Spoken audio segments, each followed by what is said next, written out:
In 1995, the Fourth World Conference on Women adopted a far-reaching roadmap for achieving gender equality and women's empowerment. 20 years on, it's time to assess how far we've come. Although much has been accomplished, many barriers remain. So, how can we go farther and faster to get to where we want to go? Today, the number of women working is still much lower than men. Only half of the world's working-age women have jobs, compared to 77% of working-age men.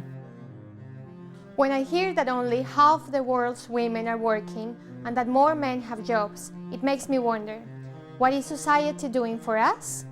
If we want to work, we should be able to. For young people, the news is anything but good.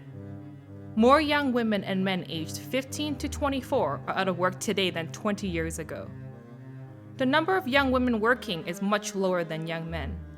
Less than 40% have jobs. How can this be?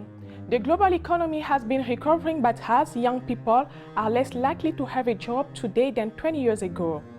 Some of us are more fortunate than others because we have jobs. The glass ceiling is now cracking, but at a glacial rate. Today, women head up only 5% of the Fortune 500 companies. But 20 years ago, there were none. Women have a better chance of becoming managers, but mostly in certain areas: human resources, communications, finance, and administration. So not only is there a glass ceiling, there are glass walls. Knowing I have a better chance of rising to the top is encouraging. But I also heard that businesses with women in top positions do better and are more profitable than those without. How do we build on that to promote women at the top?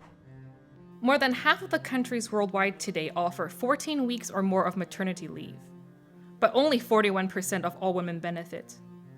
Fathers now enjoy paid paternity leave too, from 1 to 90 days in at least 78 countries. Today we can be mothers and breadwinners, and we have better work-family balance. That's more than our mothers could have dreamt of. And fathers have been missing out too. Now they have more access to paternity leave.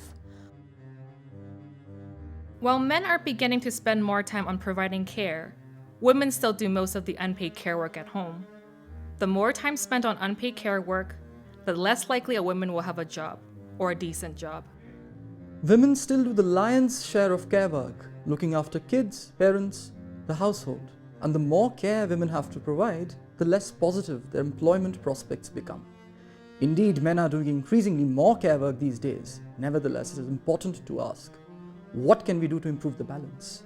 The gender pay gap is closing, but very slowly. Women still earn on average 23% less than men. At the current rate of change, that gap won't close for another 70 years. The motherhood pay gap is even bigger.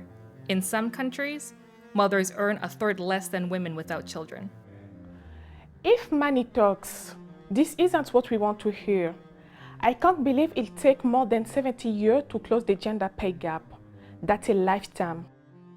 1/3 of all women worldwide experience some form of domestic, physical, and/or sexual violence. This is a clear violation of their human rights. Violence is never justified, and it should stop, no matter what the cost to society or a business. What about the cost to us? It is an issue of basic dignity. What can we do to stop violence against women once and for all? So, what does the future hold? It's time to stop talking and start acting. We need more than words. Women have waited long enough for change. Now we need to make that change happen. So let's work together to make the future of work better for everyone.